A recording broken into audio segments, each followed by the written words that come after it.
Puji Tuhan. Silakan duduk. Seharian ini sudah ronde keempat yang saya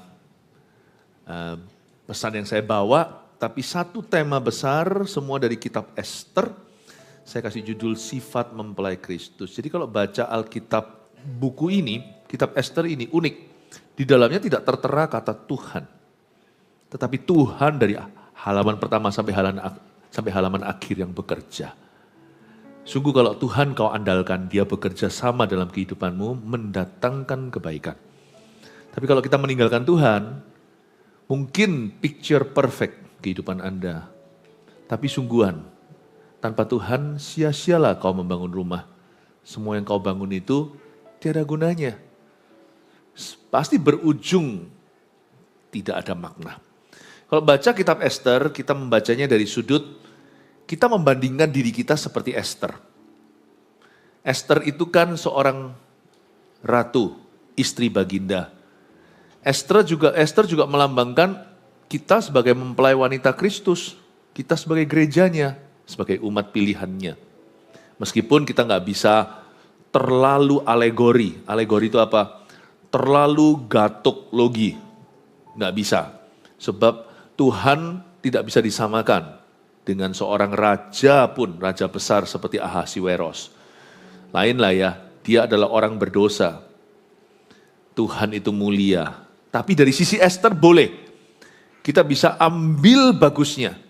Kita belajar bahwa punya sifat seperti ratu ini bisa kita terapkan dalam hubungan kita dengan Tuhan.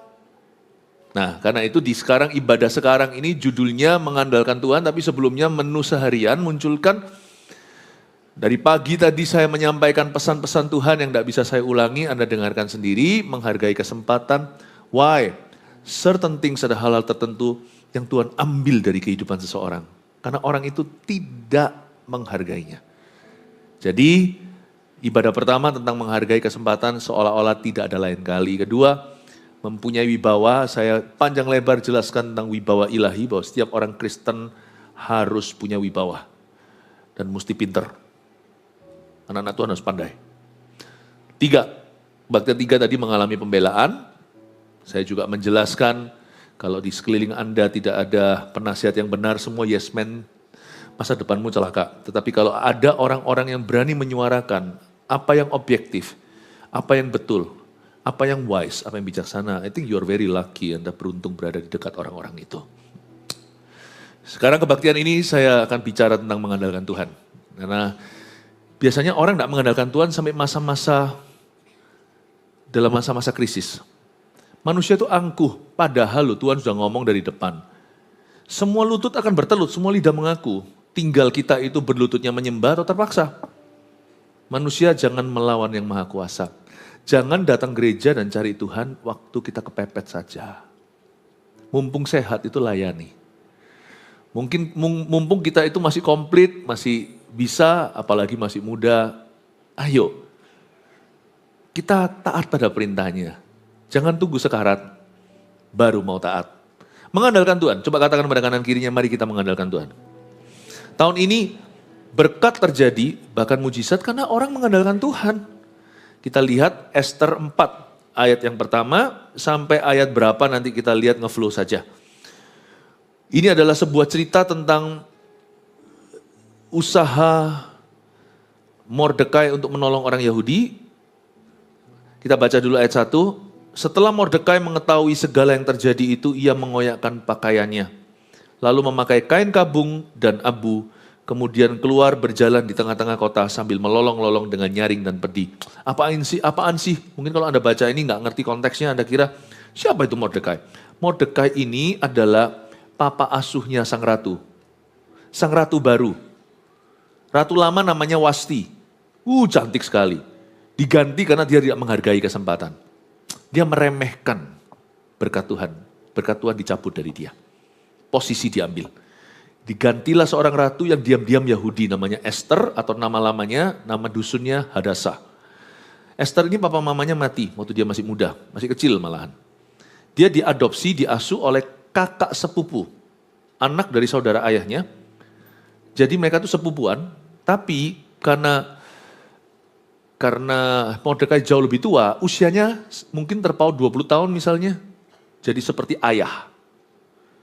Nah, Mordekai ini papanya Esther, ya, yang jadi ayah asuhnya, yang mendidik dia dalam kebenaran dan takut akan Tuhan serta segala macam kebijaksanaan. Mordekai ini turunkan value, nilai-nilai. Ketara sekali cara Esther membawa diri. Esther ditawari harta, lu boleh ngambil apa saja. Dia ambil seperlunya, malah tanya penasihat raja, mana yang kira-kira raja suka. Kelihatan bahwa dia gak matre. Dia gak aji mumpung. Wah, semua wanita yang lain sudah ambil semua tas, segala sesuatu yang mereka gak bisa beli. Diambil semua. Esther tidak murahan dan tidak mauan. Ya, dia punya visi yang jelas dalam hidupnya. Itulah kecantikan. Daripada cakep, cantik sekali wajahnya, tapi dalam hatinya, aduh, kadang-kadang kalau percuma kita itu tampan, kita itu beautiful. Kalau dalamnya itu busuk ya, sama aja. Cepat lambat akan keluar. Cepat lambat orang yang mengagumimu awal-awal akan muak padamu tengah jalan. Gak percaya? Berapa banyak orang yang cakep, cantik sekali, tapi ujungnya kandas pernikahannya. Bukan karena apa? Karena kebusukan karakternya. Mordekai ini papa asuhnya. Ketara dia sudah memberikan nilai-nilai yang bagus, memberikan prinsip-prinsip yang indah. Itu terbukti nanti, prinsip-prinsip itu. Nah, Mordekai ini tahu ada seorang anti-Yahudi, keturunan Amalek namanya Agag. Dia itu boleh dikatakan orang kepercayaan presiden, anak emasnya Baginda. Ini orang punya maksud yang sangat jahat sekali, yaitu untuk memunahkan semua bangsa Yahudi. Saya kasih Anda sedikit background story-nya. Gara-garanya sepele loh, tahu nggak? Cuman waktu dia diangkat itu, orang itu gitu ya, dikasih hati minta rempelah. Udah diangkat kan sudah kamsyah, dia kepingin semua orang menyembah. Hanya satu orang doang, hanya satu saja yang tidak mau tunduk, yaitu orang Ibrani asli, Mordekai itu, suku Benyamin dia. Dia nggak mau sujud, ngamuklah dia. Semua orang sujud, dia bangga, dia senang. Satu, buat dia bete sehari. Dia bilang, ngapain gua bunuh satu orang? Tak bunuh satu kampungnya semuanya. Tanpa dia sadari bahwa Esther ternyata juga bangsa Yahudi. Sang ratu. Nah, Mordekai waktu tahu bahwa ada suatu konspirasi untuk memunahkan bangsanya, dia nangis. Coba lihat lagi ayat pertama. Setelah Mordekai mengetahui segala yang terjadi itu, yaitu dia tahu rencana busuk ini, rencana buruk, yaitu bulan 12 di bulan Adar, akan terjadi pemunahan. Jadi itu dengan signet atau cincinnya raja. Sudah ditanda tangan jadi UUD, jadi undang-undang dasar. Semua orang Ibrani harus mati. Bulan Desember nanti. Dia tahu bahwa semua berakhir runyam. Dia nangis, dia mengoyakkan pakaiannya. Dia takut mati kali ya. Enggak, kalau Anda baca pasal sebelumnya, Mordekai ini pada waktu dia enggak sujud, berhari-hari pegawai raja yang lainnya itu desak dia, ancam-ancam segala. Dia nggak bergeming. Apa susahnya toh? Cuma di hadapan foto atau apalah. Gini loh. Apa susahnya? Dengar-dengar seperti di negara tertentu, saya nggak usah sebut. Kalau nggak tunduk pada pemimpinnya, misalnya itu pada fotonya dan sebagainya, itu bisa langsung sungguh-sungguh dieksekusi loh sekeluarga. Masih ada juga di zaman modern gini yang gituan tuh. Ini zaman dulu, zaman Daud, zaman Purbakala. Apa susahnya toh? Cuman hanya tunduk gini aja loh. Nggak mau ya nggak mau. Prinsip-prinsip, karena orang Yahudi seperti orang Kristen. Dalam hal ini, jangan kau menyembah Allah lain di hadapanku. Jangan sujud menyembah. Nggak mau ya nggak mau. Jadi kalau dibilang takut mati, enggak kok dia. Buktinya berhari-hari diancam segala. Nggak mempan. Enggak ya enggak. Seperti film-film kungfu gitu ya. Kewa Koisya. Kayak kecilnya mungkin terlalu banyak nonton film kungfu kali saya. Berlutut sujud. Wah, kalau nggak mau tuh yang sebelah-sebelahnya itu sida-sida. Sida-sida itu loh yang pegawai raja yang dikebiri semuanya itu, yang pakai topi segalanya, nanti kalau mati begini. Caranya harus pakai kuning-kuning baru bisa berhenti. Itu kan ada film-film ya, film-film Chinese. Tapi dia yang hidup. Dipukul-pukul itu namanya kakinya. Dipukul sampai dia berlutut, bersujud. Mungkin Mordekai udah digituin, cuman belum sampai fisik. Sujud. Kewa Koisya. Nggak mau ya nggak mau. Jadi orang ini nggak takut mati. Lalu kenapa dia sampai melolong-lolong? You see, Anda mau tahu Anda siapa? Coba cek apa yang membuatmu bete. Apa yang membuatmu melolong? Bukan melongo ya. Apa yang membuatmu nangis? Apa yang membuatmu resah? Kalau yang membuat Anda resah adalah perkara-perkara yang betul-betul petty cash. Perkara-perkara konyol, nggak ada artinya. Perkara yang sia-sia, mungkin demikianlah kita sesungguhnya, yaitu orang yang sia-sia. Orang ini diancam-ancam, mungkin sudah sampai pakai dikasarin, ditakut-takutin, nangis pun kagak. Coba kalau Anda baca di pasal 3, dia nangis saja tidak. Berlinang air mata aja, berlinang-linang gitu aja enggak. Matanya sama sekali enggak basah. Tapi sekali dia tahu bangsanya dalam bahaya, dia koyakkan pakaiannya, kemudian dia pasang kain kabung dan abu seperti orang yang perkabungan atau maesongan. Dia keluar berjalan di tengah-tengah kota, melolong dengan nyaring dan pedih. Tadi diancam musuhnya, lu kenapa gak sujud sama aku? Jawab aja tidak seperti Yesus pada waktu diadili. Kenapa kamu diam aja, semua orang udah lontarkan tuduhan, Tuhan diam. Tapi sampai pertanyaan prinsip, apakah kamu Mesias? Apakah kamu Raja orang Yahudi? Yesus berkata, kamu sendiri mengatakannya. Pilatus tertegun. Apa yang membuat orang ngoceh? Sakit, dikit-dikit sakit. Kalau kita disakiti, kita langsung melolong. Sebenarnya mulialah orang yang ketika disakiti diam. Tapi ketika lihat orang lain disakiti, dia melolong. That speaks a lot about a person.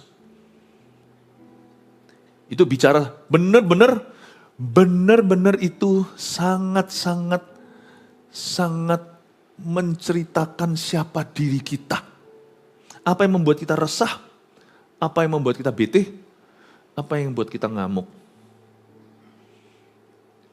Ayat 1 kita lihat kemuliaan dari Mordekai. Orang ini dia benar-benar meratapi hanya ketika orang lain hendak disakiti. Saya harap kita semua dewasa iman. What is dewasa iman? Dewasa iman itu bukan pengetahuan Alkitabnya banyak, Farisi juga. Dewasa iman itu tidak hidup bagi dirinya. Gereja seperti apa yang hendak kau bangun bagiku? Akhir tahun lalu ketika saya ada di sini, waktu kita peresmian, Roh Kudus tanya sama saya. Saya bilang, Tuhan, I want a glorious church. Aku mau gereja bukan yang terbesar. Apalagi terkaya, itu bukan kita. Gereja termulia, isinya adalah jemaat yang tidak hidup bagi dirinya. Tapi kalau aku tidak hidup bagi diriku, apa aku bisa bahagia? Tidak tahukah Anda suatu pepatah di dalam firman Allah? Carilah dahulu kerajaan sorga. Malah ditambah. Carilah semua kesenanganmu saja, bahkan kesenanganmu akan berkurang. Siapa kehilangan nyawanya untuk aku, dia akan memperolehnya. Siapa mempertahankannya, malah hilang semua. Mordekai ini menunjukkan bagaimana hidup sebagai umat pilihan. Kalau dia yang dirugikan, bergeming aja tidak.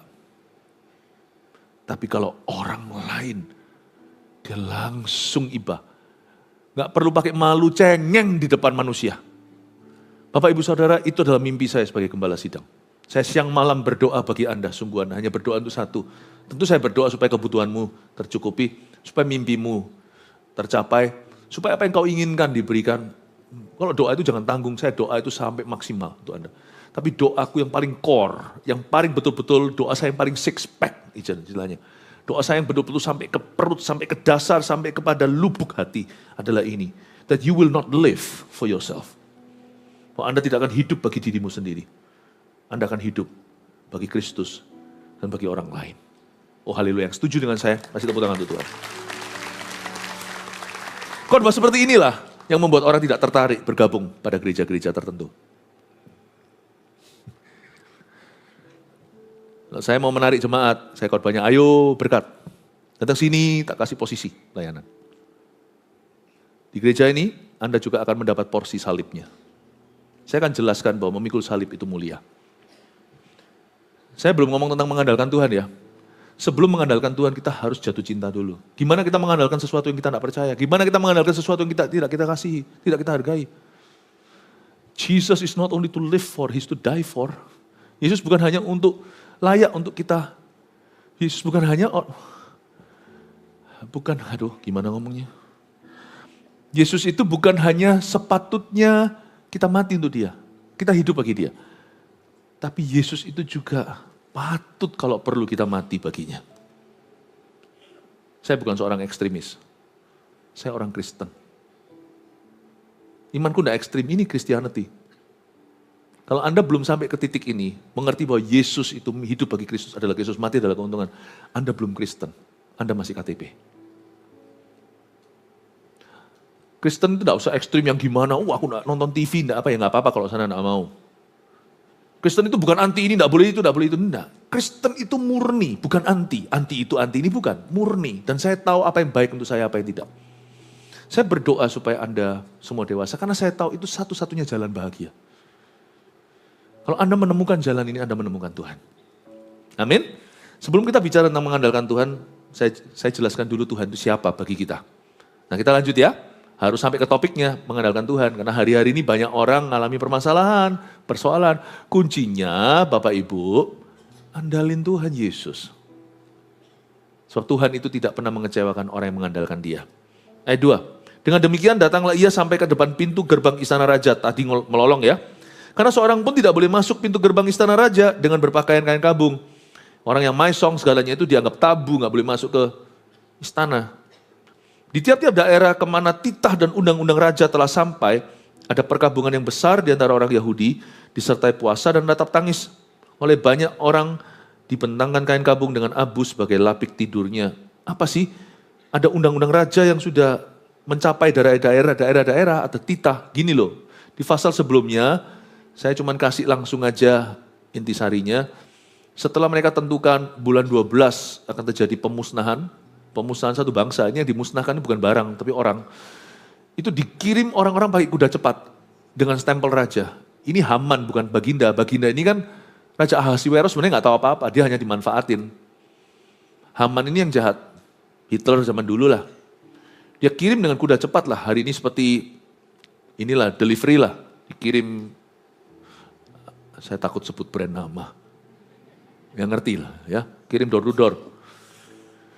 Kirim kan, wah si Mordekai mestinya panik kan, tapi dia nangis. Dalam kesedihannya, Mordekai tidak habis akal. Nah kita harus belajar sesuatu. Bagi orang yang mengandalkan Tuhan tahu bahwa di dalam Tuhan tidak ada kata kiamat. Kecuali nanti waktu Yesus datang, itu pun bukan kiamat buat kita, itu wisuda.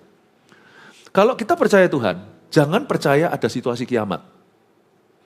Karena Yesus namanya jalan. Sebelum kita disebut Kristen, kata Kristen itu adalah sebutan pertama kali di Antioquia. Gereja di Antioquia, tempat Paulus ditemukan itu, di sana. Itu adalah pertama kali orang Kristen disebut Kristen. Sebelumnya orang Kristen disebut jalan. Paham ya? Dulu kita tidak disebut itu orang Kristen, bukan. Tapi itu loh pengikut jalan. Jadi mereka itu orang Kristen zaman perjanjian baru, Kristen gereja mula-mula itu, sudah terkenal, kalau kalian semua buntu jalan di dunia, cari kelompok orang-orang itu yang nyembah Yesus, selalu dia buka jalan di mana tidak ada jalan. Entah kenapa aku didoakan sama itu, terbuka jalanku. Aku datang ke pertemuan itu, tiba-tiba menemukan jalanku. Heran ya, sampai dapat reputasi jalan. Orang Kristen dulu bukan namanya Christian, tapi the way. Luar biasa, tapi ya lebih enak lah disebut Kristen daripada jalan, ya kan? Kamu pergi sama siapa? Sama jalan. Hah? Itu sama orang Kristen ini, ya.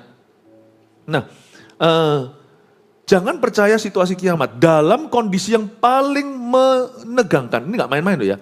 Ini berarti anak cucunya, istri, suaminya itu akan dibunuh semua nanti bulan Desember, eksekusi semua mati. Jadi ini kayak orang kena vonis misalnya Anda tinggal 3 bulan. Kena pankreas apa? Ini nggak main-main. Ini kesedihan yang nyata. Dalam kondisi yang paling menghimpit, Mordekai menunjukkan apa artinya secara praktis mengandalkan Tuhan. Nangis sih nangis, melolong lagi. Tapi dia tidak kehabisan akal. Dia nangis, tapi dia tahu bahwa akal budinya juga jalan. Bapak, Ibu, Saudara, jangan sampai emosimu melumpuhkan semua sistem di dalam dirimu. Berpikir, berdoa. Makanya ada ayatnya, kuasai dirimu dan berdoalah sebab hari-hari ini jahat. Kuasai dirimu dan berdoalah. Coba sekarang kita lihat ayat 4. Ketika dayang-dayang dan sida-sida Ester memberitahukan hal itu kepadanya, maka sangatlah risau hati sang ratu. Ya iyalah, melihat papanya melolong masa gak risau? Lalu dikirimkannya lah pakaian supaya dipakaikan kepada Mordekai dan supaya ditanggalkan kain kabungnya daripadanya, tapi tidak diterimanya. Karena Mordekai ini pegawai raja juga. Ada cerita sebelumnya bagaimana dia menyelamatkan raja dari pembunuhan atau assassination. Dari zaman dulu sudah ada percobaan pembunuhan terhadap seorang presiden. Kain kabung, dia itu pegawai negeri, jangan pakai kain kabung, kamu tidak bisa masuk ke Benteng Susan, tidak bisa masuk ke wilayah ibu kota. Dikasih baju sama Esther. Nggak mau dia. Esther berbaik hati, dia anak. Meskipun dia adik sepupunya. Tapi Esther itu kan dari kecil, waktu nyusu udah taunya adalah kakak sepupunya yang 30 tahun lebih tua. Jadi sudah panggilnya papa, papa. Kelihatan papanya kayak gitu ya, pasti dong kasihkan. Esther tidak serohani Mordekai. Sebenarnya cerita buku ini ya, juga tentang Mordekai. Sebenarnya kalau dikasih judul bukan Esther, Mordekai juga cocok sih. Karena Mordekai itu sebenarnya sukses di balik Esther. Dia punya seorang papa dan papa rohani yang luar biasa. Esther ini langsung kasih dia baju. Dan papanya nggak mau. Gini Bapak Ibu ya, janganlah masalahmu itu dikasih anestesi. Masalah itu harus dikonfrontasi sampai ke ayat, sampai ke oyotnya, sampai ke akarnya. Jangan sampai kau bius. Jangan sampai begitu. Waktu saya kecil dulu saya dimarah mama. Kamar saya berantakan, mama saya mau datang, ayo bersih ya Philip, bersihin ya. Oke mah. Mama sudah dengar langkah kakinya, dek, mainan saya semua, saya bukan sapu, nggak pakai sapu, pakai kaki dan tangan. Saya sapu masuk di bawah ranjang, saya tutup di bawah selimut. Mama saya kan pintar, tahulah. Berarti selesai dong masalahmu. Saya bilang, iya mah selesai. Udah bersih, udah masih kecil saya. Nah itu apa itu? Kalau namanya anak kecil ya mencoba menghilangkan jejak gak hilang semua. Itu apa? Dibuka. Nah, langsung saya harus bersihkan, gak keluar rumah. Saya dididik mama waktu kecil. Kamu tidak bisa lari dari masalah. Ada satu olahraga semua kita pandai. Kalau lari maraton, berat sekali. Lari dari masalah semua kita bisa. Tapi tidak membakar karbohidrat, tidak membakar lemak maksud saya. Ya, malah menimbulkan lebih besar permasalahan. Saya beritahu ya di sini ya. Ketika Esther ngasih papanya baju, papanya bilang, gua enggak mau. Karena ini bukan solusinya. Lalu pa maunya apa? Aku ini ratu. Aku ini punya suami sekarang. Aku terhimpit di antara papa dan baginda. What do you want? Papa maunya apa? Mordekai itu tidak pernah sungkan. Dan Mordekai tidak pernah minta-minta. Kalau Anda baca, dia ini orang berjasa sama baginda loh. Dia membatalkan pembunuhan terhadap sang raja. Tapi dia nggak pernah minta reward. Dari sini kita tahu, orang yang mengandalkan Tuhan itu tidak akan dikit-dikit minta. Orang yang mengandalkan Tuhan tidak akan gampang-gampang minta favor dari orang. Gampang-gampang bukan minta tolong ya, minta tolong boleh, tapi nggak gampangin kemurahan hati orang. Orang yang mengandalkan Tuhan punya satu sifat. Dia tidak pertama-tama menaruh harapannya pada manusia. Dan terakhir juga bukan pada manusia dia taruh harapan. Orang yang dikit-dikit selalu buka mulut, tolong dong, tolong dong, tolong dong, tolong dong, tolong dong. Orang begitu ketara, tidak punya hubungan dengan Tuhan. Ya nggak apa-apa minta tolong, apalagi minta didoakan. Saya rasa itu baik. Tapi ada orang tertentu yang mudah minta tolong, sedangkan dia sendiri belum cukup berusaha. Dan dia minta tolong sama manusia, karena dia menolak, karena dia tidak mau cari Tuhan. Nah ketika dayang-dayang dan sida-sida itu memberitahukan hal itu, dikasih pakaian dia nggak mau, Esther tahu, papaku ini pasti minta sesuatu ini. Sebab dia itu orang yang nggak pernah minta apa-apa. Nggak pernah minta sesuatu. Apalagi kalau Anda itu di bidang jasa. Tahu di bidang jasa? Di bidang jasa itu bukan travel agent, bukan. Di bidang jasa itu, kalau Anda punya jasa dalam hidup orang itu berarti Anda di bidang jasa. Apalagi kalau Anda di posisi basa, Anda berjasa dalam hidup seorang, jangan gampangin dia minta sesuatu. Saya nggak ngomong ini, saya nggak ngomong ini untuk membanggakan pekerjaan kami. Tapi kalau mau bicara tentang jasa, saya rasa kami ini juga punya jasa dalam kehidupan orang. Tapi saya berani di sini tantang siapa yang pernah saya mintain sesuatu. Dana kek, saya pernah mampir di bidang usaha Anda minta diskonan. Siapa di sini pernah saya datangin misalnya yang punya restoran, ayolah, gembala makan kok masa di-charge. Enggak. Ada, coba yang ada angkat tangan. Berarti fitnah sana, enggak pernah saya. Justru kalau saya tahu itu milik Anda, saya diam-diam. Ownernya jangan tahu, sudah billing dulu. Setelah itu baru saya beritahu kalau saya kenal, aku di restoran, lu lebih baik. Saya nggak akan, mentang-mentang ada jasa dalam hidup orang, pernah doakan. Contohnya, apalagi kalau Tuhan pernah sembuhkan seseorang lewat pelayanan kami, contohnya. Jangan deh, sebab orang yang mengandalkan Tuhan, tidak akan jual jasanya. Supaya nanti suatu hari kalau dia sungguhan buka mulut dan minta, semua orang antri untuk memberikannya. Dan jangan kau buka mulutmu kecuali untuk perkara-perkara mulia. Jangan untuk perkara fana, apalagi untuk dirimu sendiri. Dirimu sendiri itu adalah next to fana. Ya. Fana, diri sendiri masih oke. Perkara fana itu hanya barang dan uang. Untuk diri sendiri, lalu habis itu untuk perkara orang, lalu perkara Tuhan.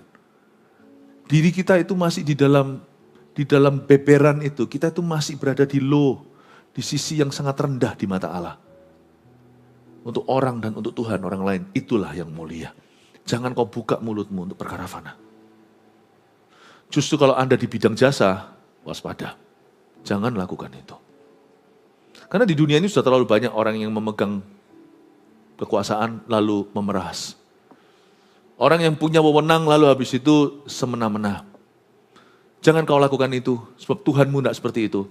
Dan kita sebagai anak-anak Tuhan, hamba-hamba Tuhan harus mencerminkan Tuhan. Karena kita semua ini adalah istri orang. Kita ini semua mempelai Kristus. Kita itu mewakili kepala kita. Apa yang kita lakukan, suami akan kena getahnya. Dan kalau kita mulia, suami akan dimuliakan di dunia ini. Yaitu Yesus dimuliakan lewat kita. Karena itu ketika Mordekai berkelakuan begini, Esther langsung tahu, ini dia minta sesuatu. Dia gak pernah minta apa-apa. Bahkan aku jadi ratu aja dia gak minta jatah. Aku jadi ratu, kamu jadi ratu loh, anakku jadi ratu loh, aku minta posisi. Gak pernah. Mordekai itu murni. Bahkan dia itu menyelamatkan raja aja gak pernah buka mulut klaim mana rewardnya. Gak ada. Nanti cerita akhirnya, gara-gara dia gak pernah di reward itulah akhirnya raja menyesali kok orang ini diabaikan. Nah disitulah pertolongan Tuhan. Yahudi gak jadi punah gara-gara jasa Mordekai. Dan karena ketaatan Esther. Maka Esther memanggil Hatah. 5. Salah seorang sida-sida raja yang ditetapkan baginda melayani dia. Lalu memberi perintah kepadanya menanyakan Mordekai untuk mengetahui apa artinya dan apa sebabnya hal itu. Aneh papaku ini. Lalu keluarlah Hatah mendapatkan Mordekai di lapangan kota yang di depan pintu gerbang istana raja. Dan Mordekai menceritakan padanya segala yang dialaminya, serta betapa banyaknya perak yang dijanjikan oleh Haman akan ditimbang untuk perbendaharaan raja sebagai harga pembinasaan orang Yahudi. Luar biasa anggarannya untuk bunuh orang Yahudi. Saya lupa persisnya, saya ada catatan saya nanti. Tunggu ya, saya ambil dulu di HP saya. Enggak, lain kali aja, itu bukan di pasal ini. Berapa duit yang dianggarkan untuk bunuh orang Yahudi dan berapa banyak keuntungan untuk orang-orang, untuk pembunuh-pembunuhnya. Luar biasa. Dan Mordekai tahu ini adalah impossible. Ini adalah suatu proyek yang gak mungkin untuk menghentikannya. Karena kalau sudah bicara tentang uang bergelimpangan, orang biasanya buta. Gak mungkin ini stop, gak mungkin, gak bisa ini. Dia tahu satu-satunya jalan adalah lewat ratu. Kalau lewat pengadilan gak bisa, satu-satunya jalan adalah lewat ruang tidur. Ini maksudnya murni ya, jangan mikirnya aneh-aneh. Karena mereka suami istri.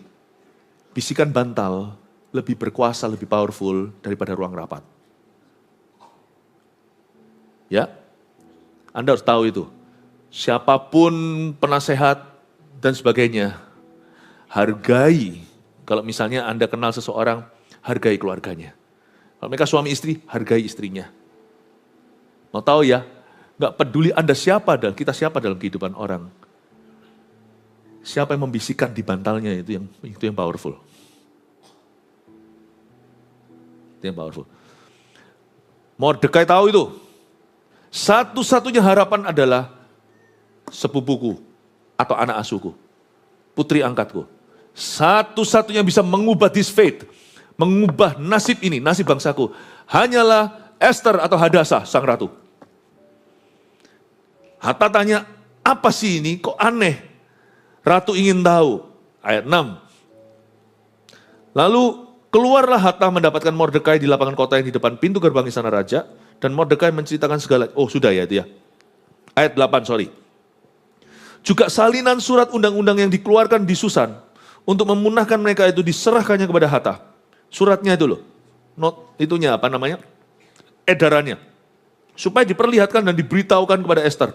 Lagi pula, Hatta disuruh menyampaikan pesan kepada Esther supaya pergi menghadap raja untuk memohon karunia-Nya dan untuk membela bangsanya di hadapan baginda. Dahsyat loh ini. Saya kagum pol, bukan hanya sama Esther, apalagi sama Mordekai.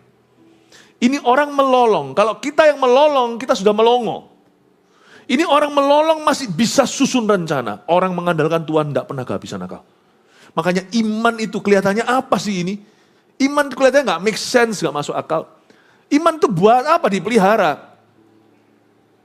Buat apa dipelihara? Orang nggak sadar, imanlah yang menopang Anda saat Anda susah. Tanpa iman ketika kesusahan datang, Anda pasti panik dan hilang semua daya. Tapi kalau kita punya iman, sekalipun sekarang kita nggak tahu tujuannya apa, kita punya iman misalnya itu, ngapain iman itu kuat-kuat? Juga nggak ada sesuatu yang bisa kita nggak ada sesuatu yang kita bisa materialize, nggak ada sesuatu yang kita bisa jadikan materi gitu loh. Tapi kedekatan dengan Tuhan ini gunanya apa? Gunanya ketika krisis menerpa, boom! Beda orang beriman adalah dengan yang tidak beriman langsung blak. Udah panik sendiri, ngilang. Dan semua keputusannya justru menjadi salah kaprah. Tapi orang yang beriman, dia mungkin belum tahu apa yang terjadi, tapi iman itu menopang dia. Sehingga waktu dia diterpa, dia tidak seperti rumah yang roboh karena dibangun di atas dasar pasir. Dia kuat teguh, ayat-ayat masih berbicara. Sehingga pikirannya tetap di sana alias waras. Dan jernih, meskipun dia sedih, melolong lagi. Bedanya sama kita, kalau dia itu melolong, berpikir. Kalau kita melolong, sudah habis pikir. Waktu dia melolong itu, dia diterpa. Roh Kudus bicara di otaknya. Karena hatinya stabil. Itu loh yang saya kemarin waktu di Medan, kalau Anda ikut saat teduh bersamanya yang live dari sana. Yang teguh hatinya kau jagai. Aduh, bentar ya, sabar ya. Yesaya.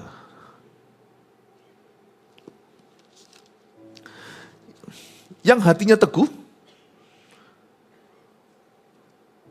kok hilang?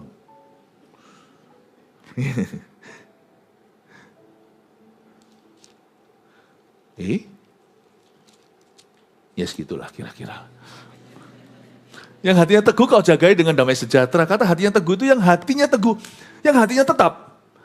Hatinya itu tetap stabil ketika diterpa. Maka Tuhan masih bisa bicara. Tahu nggak Tuhan nggak bisa bicara sama otak kita? Kalau hati kita udah goyang, udah hilang. Nggak bisa bicara. Ini sudah nggak bisa mikir. Jadi masalahnya sama. Ini Yesaya 26 ayat 3 betul ya. Yang hatinya teguh kau jagai dengan damai sejahtera. Sebab kepada mulai ia percaya. Guna percaya adalah ketika masa krisis terjadi, maka hatimu teguh. Dan itu bukan kau kuat-kuatkan saat susah, itu sudah kuat sebelum susah.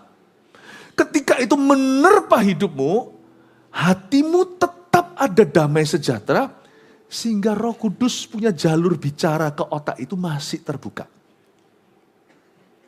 Tapi waktu hatinya ngilang, hatinya goyang, kita mau ngomong apa aja percuma. Pernah nggak ngomong sama orang mencoba konseling, tapi tidak bisa Pak, tidak bisa. Sudah ditolak, tepis.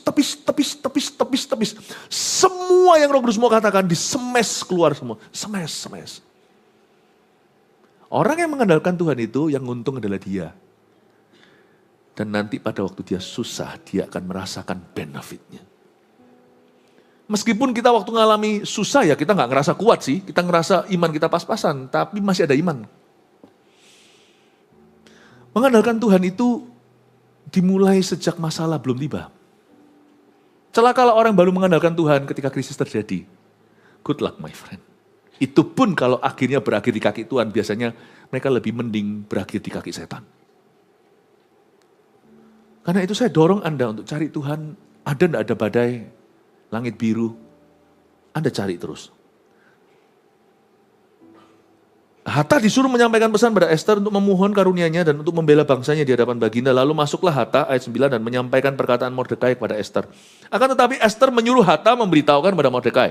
Ya, jangan bingung ya, ini back and forth, ini tiktokan antara mereka. Semua pegawai raja serta penduduk daerah-daerah kerajaan mengetahui bahwa bagi setiap laki-laki dan perempuan yang menghadap raja di pelataran dalam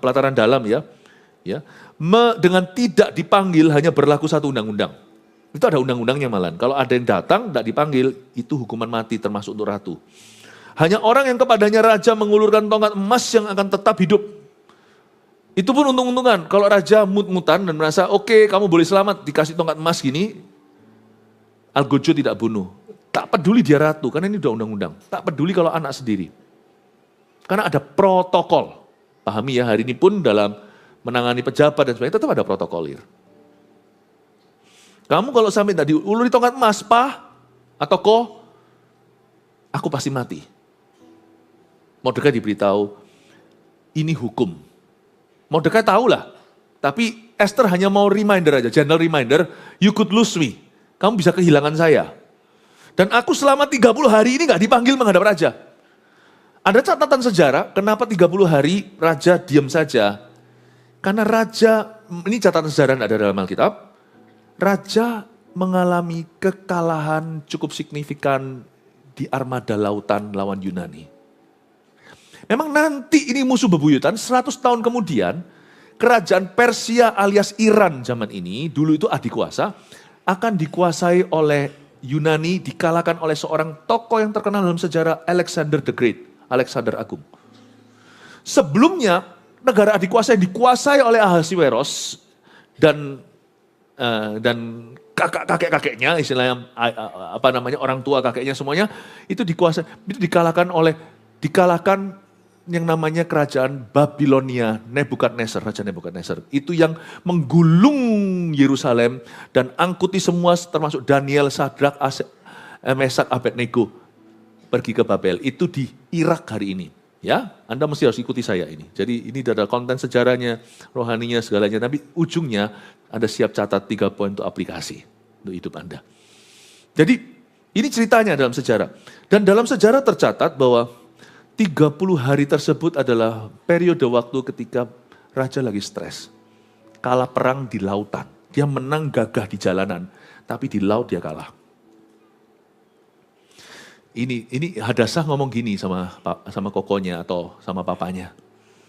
Pak, raja lagi bad mood. Tapi kokonya gak mau tahu. Raja boleh bad mood, Tuhan selalu good mood. Mordekai ini, dia gak ngomong gitu sih persis, ini cuma saya bahasakan. You know, baik tidak baik waktunya beritakan firman. Tidak ada waktu baik untuk cari Tuhan itu tidak ada. Waktu terbaik untuk cari Tuhan itu sekarang. Now. Dan termasuk kalau kondisi Anda terpuruk, sekalipun Anda berdosa, tidak ada waktu lain lebih baik untuk mencari Tuhan lagi selain sekarang alias hari ini. Sebab Anda bisa bad mood, Anda bisa bete, kondisi Anda bisa semuanya awan kelabu, it's always a good time to seek Jesus. Selalu waktu yang betul dan tepat untuk mencari Tuhan. Dan Tuhan selalu good mood untuk bertemu denganmu. Saya ajak Anda lihat ayat 12. Ketika disampaikan orang perkataan Esther itu kepada Mordekai, maka Mordekai menyuruh menyampaikan jawab ini kepada Esther. Ya sudahlah, tunggu dulu aja sampai Raja good mood. Betul ya? Loh, ayatnya kok beda? Enggak, saya hanya memancing Anda. Mordekai harusnya sebagai ayah, ini pasti soft spot lah. Saya punya putri.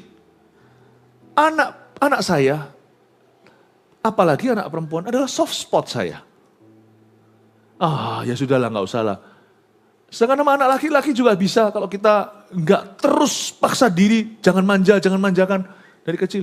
Anak kalau kita ngantuk, nggak mau ngantuk, capek, nggak mau belajar, ya sudah nggak usah belajar. Kadang-kadang kita harus tegas untuk memberitahu enggak. Kamu suka nggak suka, karena itu kebaikanmu. Dan sekalipun Hadasa atau Esther ini adalah soft spotnya, ini boleh dikatakan titik lemah Mordekai. Tapi Mordekai tetap tegas dan berkata, coba lihat kalimatnya, ini ngomong sama anak sendiri loh ya. Kalau dia sudah ngomong anak ini dari kecil, ya sudah jadi anak lah. Karena dia orang baik-baik, pasti penuh kasih. Saya pernah lihat orang adopsi, anaknya gede juga sudah anak kandung. Maka Mordekai menyuruh menyampaikan jawab ini kepada Esther. Jangan kira, gentar aku. Jangan kira karena engkau di dalam istana raja. Hanya engkau yang akan terluput dari antara semua orang Yahudi. Don't forget ya, kamu juga orang Ibrani. Titah ini untuk semua Yahudi tanpa kecuali. Sebab sekalipun engkau pada saat ini berdiam diri saja, bagi orang Yahudi akan timbul juga pertolongan. Dan kelepasan dari pihak lain. Dan engkau dengan kaum keluargamu, you will die. Pinjam topi dong. Saya mau angkat topi untuk Mordekai. Wow. Dia bilang gini, listen, rasa amanmu nak, jangan di dalam apapun juga. Kamu harus punya rasa aman dalam Tuhan. Hari itu saya melihat hari ini, waktu kita baca ini, kita melihat cara seorang ayah yang benar didik anaknya. Adalah pertama-tama dalam takut akan Allah. Mau didik anak itu dalam takut akan Tuhan. Bukan dalam apa yang menurut Anda benar. Dan kalau anak salah juga harus ditegur. Itu salah di mata Allah. Hari ini saya bisa melihat waktu saya baca ini. Sedikit excerpt atau sedikit cuplikan cara seorang Mordekai mendidik seorang Hadasa. Dia berkata, lu jangan kira. Dia ajari gini, nak dengarkan kata-kata dari papa atau dari kokonya. Dengar baik-baik dari papa, dari ayah asuhmu. Tempat teraman di dalam dunia ini. Bukan di negara mana, bahkan bukan di istana.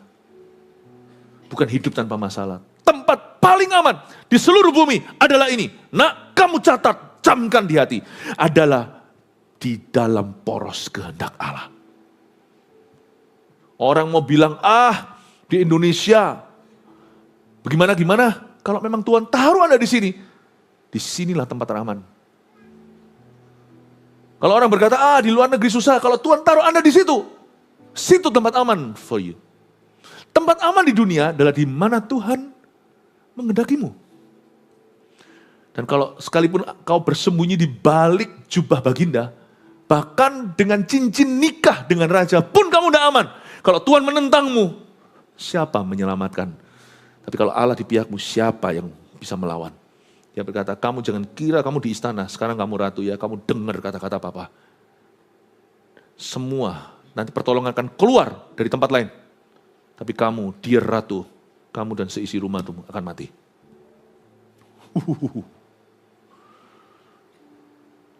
Wow. Akhirnya Esther langsung silent. Dia langsung diam seribu kata.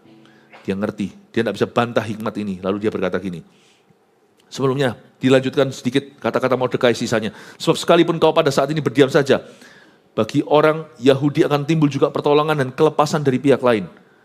Dan engkau dan dengan kaum keluargamu akan binasa. Siapa tahu? Dia nggak memaksakan menggiring opini. Tapi dia memberikan suatu proposal, suatu paradigma dia berkata, who knows, siapa tahu, aku tidak bisa buktikan, silahkan kamu rasakan, siapa tahu mungkin justru untuk saat yang seperti ini, saat genting seperti sekarang ini, kamu beroleh kedudukan sebagai ratu. Dia ingatkan, kalau kita sukses, Tuhan punya maksud di balik itu, bukan hanya untuk sukses kita. Kalau kita bisa bahasa, bukan hanya bahasa Indonesia, kita bisa bahasa kedua, ketiga. Tidak pernah Tuhan tujukan itu hanya untuk for you. For your business only. For your relasi. Buktinya sekarang tinggalnya di Indonesia, bisa Inggris, bisa apa? Pasti ada sesuatu yang lain. Kalau Tuhan memberimu talenta, tidak pernah demi supaya kamu show off dan menunjukkan betapa bakatnya saya. Never. Dia ingatkan satu prinsip ilahi yang luar biasa. Kalau kamu itu sekarang jadi ratu, mungkinkah justru untuk saat genting seperti ini Tuhan taruh kamu di sini dulu. Dia ingat cerita Yusuf, diutus dulu ke Mesir meskipun jalannya nggak baik, karena lewat pengkhianatan Tuhan pakai segala sesuatu yang terjadi di hidup kita untuk mendatangkan glory. Dijual dulu ke saudagar, masuk ke rumah Potifar, disalah ngerti, difitnah, masuk penjara. Penjara dilupakan padahal tolong orang untuk keluar dari sana lewat sebuah mimpi. Tapi lihat ujungnya. Dia waktu ampuni saudaranya, untuk saat seperti inilah aku diutus ini dulu untuk memelihara kehidupanmu termasuk hidup ayah. Ayah gimana, apa kabar? Lalu ketemu Yakub reuni. Dia tahu itu, karena dia seorang yang takut akan Allah, dia Ibrani asli, dia membaca semua kitab Nabi.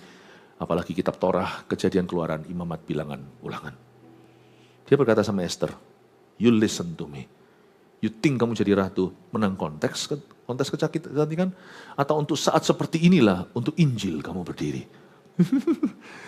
Saya waktu baca gini ya, saya merinding. Anda kalau baca, ini yang namanya kita belajar dapat rema lewat storytelling.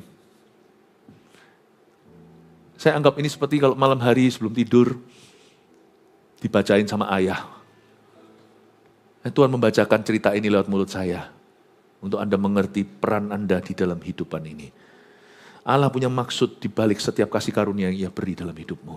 Dan itu tidak pernah berujung pada dirimu. Maka Esther menyampaikan jawaban ini kepada Mordekai. Esther ngomong gini, nah Esther akhirnya bungkam dia.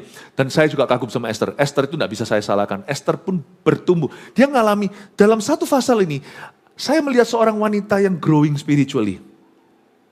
Bertumbuh secara rohani. Lalu dia ngomong gini akhirnya. Pergilah, kumpulkanlah semua orang Yahudi yang terdapat di Susan. Dan berpuasalah untuk aku. Dia minta dipuasakan. Untuk janganlah makan dan janganlah minum 3 hari lamanya. Makanya keluar terkenal yang namanya puasa Esther yang sampai hari ini ditiru-tiru. Tidak apa-apa sama orang Kristen, sama pendoa-pendoa, sama orang yang mencari sesuatu dalam Tuhan. Jangan kamu minum 3 hari lamanya, baik waktu malam, baik waktu siang. Aku serta dayang-dayangku pun akan berpuasa demikian. Dan kemudian aku akan masuk menghadap raja. Sungguh pun berlawanan dengan undang-undang. Karena ada undang-undangnya tadi yang saya ceritakan. Kalau terpaksa aku mati, baik biarlah aku mati. Kalimat ini the most famous out of Esther's mouth. Dari mulut Esther, kalimat ini paling terkenal. If I die, I die. Kalau aku mati-mati, ya sudah. Ya. Dia tidak menganggap enteng nyawa, bukan. Tapi dia menganggap berat.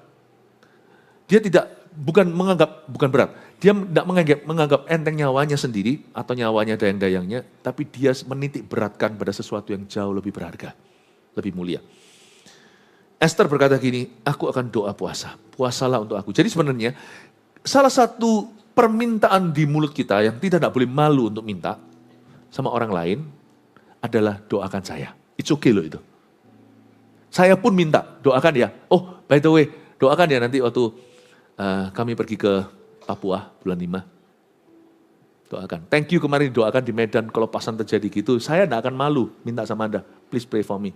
Really loh ya, sungguhan doa, jangan berkata iya tapi enggak loh ya. Nanti kami perang di sana tidak ada peluru gara-gara dirimu.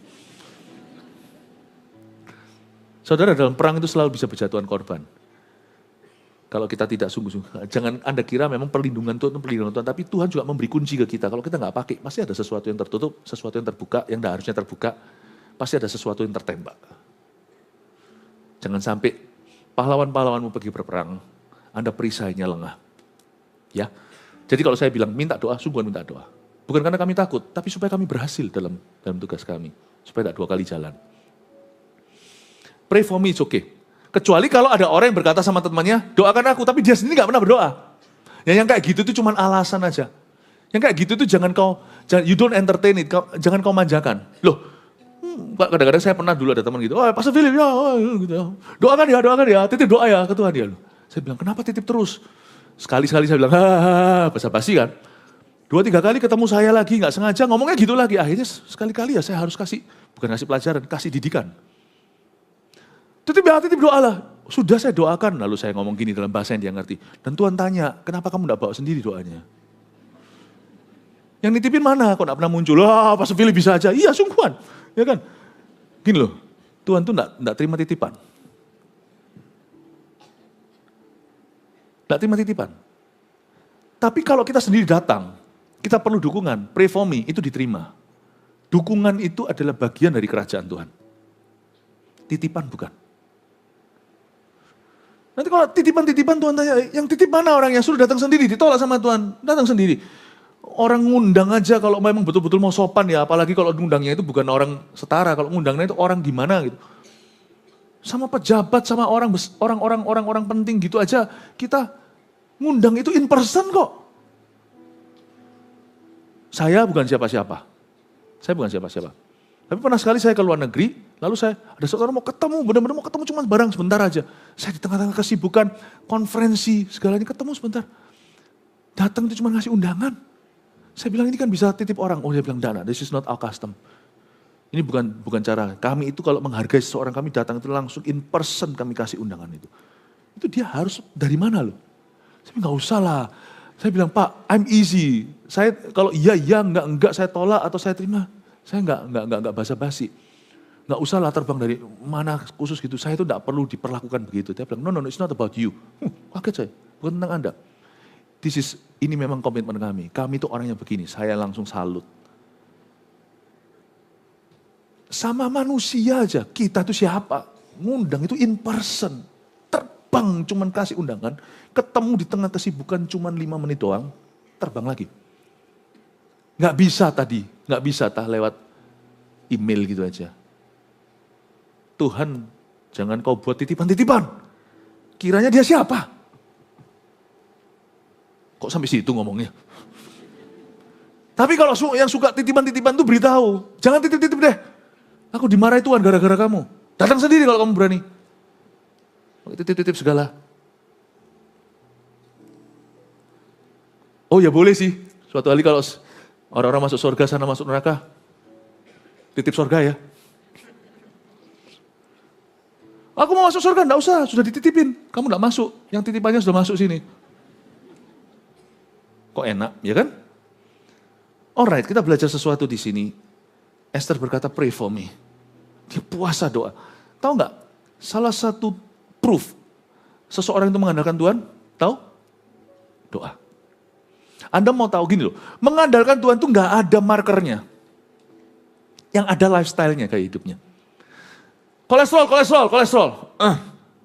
Adalah gejalanya ya, waduh mungkin kok tegang ya lehernya ya. Ya nggak tentu juga, jangan main dokter, pergi ke dokter, pergi ke lab. Tegang ininya juga bisa karena hal-hal lain. Bisa juga karena olahraga, atau karena nggak olahraga. Kolesterol juga bisa, oh asam urat nih, jempol kaki saya semuanya rasa bengkak-bengkak. Jangan salahkan asam urat, memang naik berat badannya. Bengkak itu kan memang gemukan lah. Nggak tahu lah, jangan main tebak-tebakan gitu. Coba dicek sungguhan.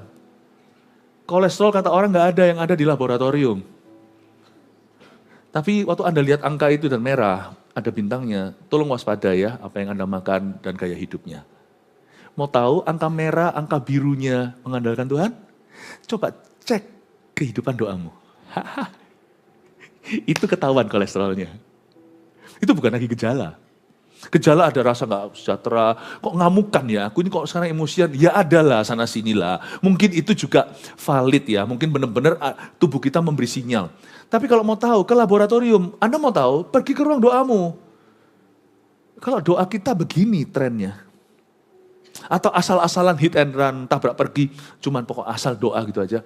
Berarti kita sudah merasa mampu tanpa Tuhan. Biasanya orang gitu itu hanya mempan kalau mengalami krisis nanti. Dan itu pun tidak tentu nanti Tuhan akan temui. Karena Tuhan tuh gak mau loh dijadikan barang, tuh gak mau. Please, Semua orang berkata Tuhan itu murah hati, saya percaya. Tapi Tuhan tidak murahan. Murah hati kau bedakan dengan murahan. Karena itu anak Tuhan, jangan putus hubungan dengan Tuhan. Jangan nanti kalau ada kebutuhan. Bapak, Ibu, Saudara, kehidupan doamu mencerminkan ada sarana untuk mengandalkan Tuhan. Namanya doa, dan kalau bisa juga bahkan ada puasa. Itu lebih hanya sekadar doa puasa. Doa puasa adalah salah satu sarana yang penting untuk mengandalkan Tuhan. Anda lihat kehidupan doa Anda langsung tahu. Dulu waktu aku barusan lahir baru, doanya sekarang, ya pokoknya kalau ada waktu. Atau disisihkanlah waktu yang ada.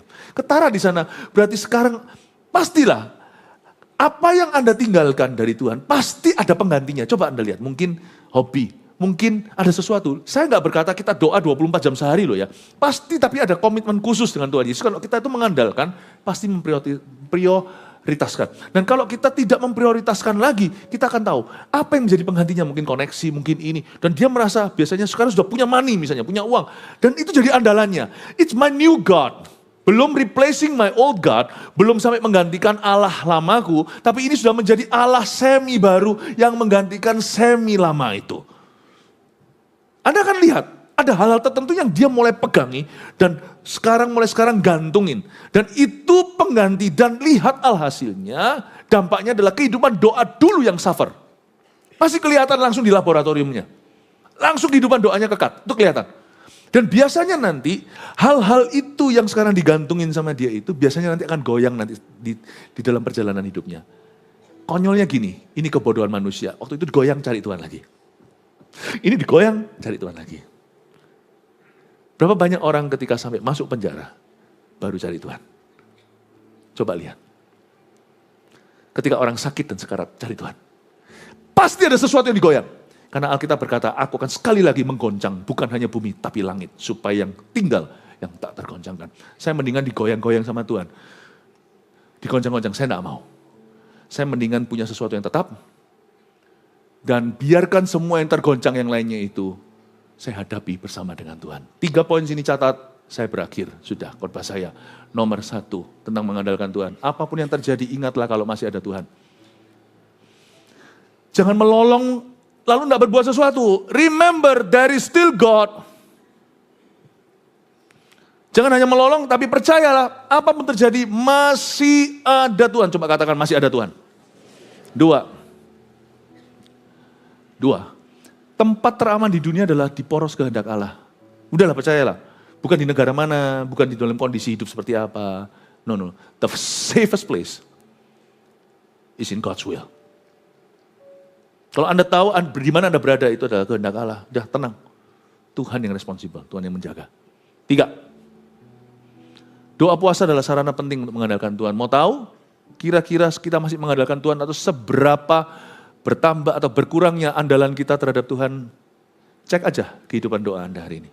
Dan kalau kehidupan doa Anda sudah mulai runtuh, mulai bangun kembali mezbah yang runtuh itu, perbaiki. Saya percaya nanti. Masa Tuhan itu datang pergi Anda, tapi tolong pahami kalimat saya. Saya percaya nanti, tanda kutip dulu ya, Tuhan akan kembali dalam hidupmu dan menjadi nyata.